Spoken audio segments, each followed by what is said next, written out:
Unbelievable experience, কারণ এখানে এত বড় বড় মানুষ, আমরা এই ক্ষুদ্র পার্টিসিপেন্টস, তাদের বড় বড় আইডিয়া রিসার্চ আমাদের সামনে প্রেজেন্ট করেছে, আর আমরাও কিছু আমাদের ক্ষুদ্র যে রিসার্চ তাদের সামনে প্রেজেন্ট করেছি।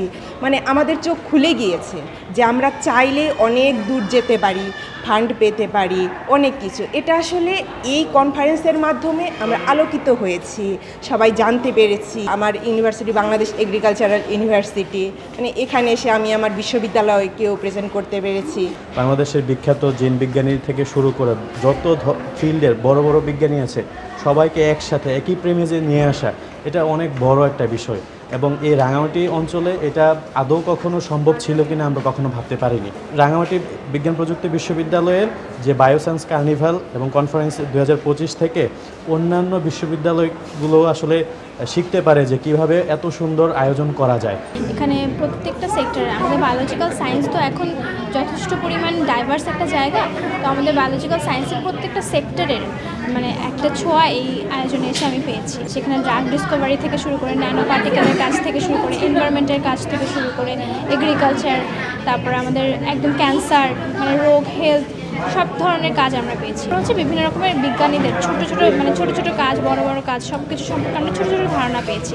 এটার ক্ষেত্রে আমাদের একটা সুবিধা হচ্ছে কি, আমরা পরবর্তীতে আমাদের গবেষণা যে কতটুকু ডাইভার্স হতে পারে, বা আমাদের গবেষণা যেগুলো আমরা ছোটোভাবে চিন্তা করি সেগুলোকে কীভাবে আমরা বিভিন্ন অ্যাঙ্গেলে বাড়াতে পারি, সেই ব্যাপারগুলো নিয়ে আমরা একটু চিন্তা করার জন্য একটা সুযোগ পেয়েছি। টানা সপ্তমবারের মতো বেস্ট টিস্যু পেপার ব্র্যান্ড হিসেবে স্বীকৃতি পেয়েছে বসুন্ধরা টিস্যু। রিসার্চ তো ধরেন এই মেডিকেল ফিল্ডে অনেক ইম্পর্টেন্ট একটা জিনিস, সব থেকে ইম্পর্টেন্ট জিনিস।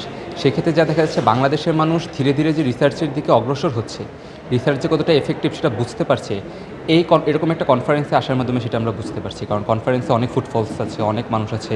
তো আমি যতটুকু এক্সপেকটেশন নিয়ে এসেছিলাম এরকম একটা অঞ্চলে, তার থেকে অনেক বেশি আমি পেয়েছি। আমি মূলত ডিবেটে পার্টিসিপেট করেছিলাম চট্টগ্রাম বিশ্ববিদ্যালয় থেকে। তো সব কিছু মিলে আয়োজনটা খুব ভালো ছিল। এখানে নতুনরা কিছু সুযোগ পেয়েছে। তারপর কার্নিভালে বায়োসায়েন্সের যে বিষয়গুলো ছিল, নতুন নতুন যে উদ্যোগগুলো ছিল, এগুলো আপুরা, ভাইয়ারা, সিনিয়র জুনিয়র সবাই চেয়েছে মোটামুটি তুলে ধরার।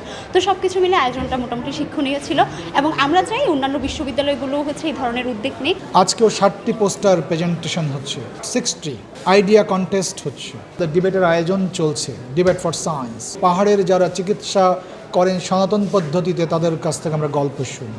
আর এই সবগুলো মিলিয়ে আমরা যা করতে চাইছি, এখানকার যে সমস্ত রিসার্চ আইডিয়াগুলো ভবিষ্যতে প্রোডাক্ট তৈরি করবার জন্যে উপযোগী হতে পারে, তাদেরকে নিয়ে আমাদের আর একটা সেশন আমরা খুব দ্রুত আয়োজন করব। আমাদের যারা স্বনামধন্য বিজ্ঞানীরা এসছেন তারা বলেছেন পরিপূর্ণ সাপোর্ট এর মধ্যে দিবেন। আমরা এরই মধ্যে দিয়ে আমরা বুঝতে পেরেছি যে রাঙামাটি বিজ্ঞান প্রযুক্তি বিশ্ববিদ্যালয়কে ঘিরে সারা বাংলাদেশের বিশ্ববিদ্যালয় এবং গবেষণা প্রতিষ্ঠানের কি পরিমাণে আকর্ষণ এবং তারা কতটা অনুভব করেছে।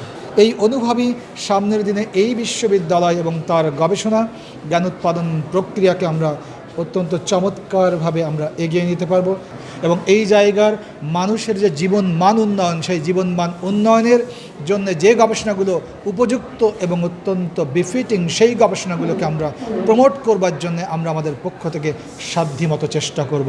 সব মিলিয়ে রাঙামাটি বিজ্ঞান প্রযুক্তি বিশ্ববিদ্যালয় যাতে করে টোটাল পাহাড়ের মানুষের জন্যে আরও লাইভলিহুড ইমপ্রুভমেন্টে ভূমিকা পালন করতে পারে, সেই জাতীয় গবেষণাগুলোকে আমরা প্রমোট করব। এটিই আমাদের কমিটমেন্ট। এই ইনসেনটিভটা আপনি যখন অর্থের সুইচ করেন, তখন হচ্ছে আপনি বিভিন্ন জায়গায় দেখেন না, আপনি দেখেন যে ও কেন এখানে টাকা পাইছে,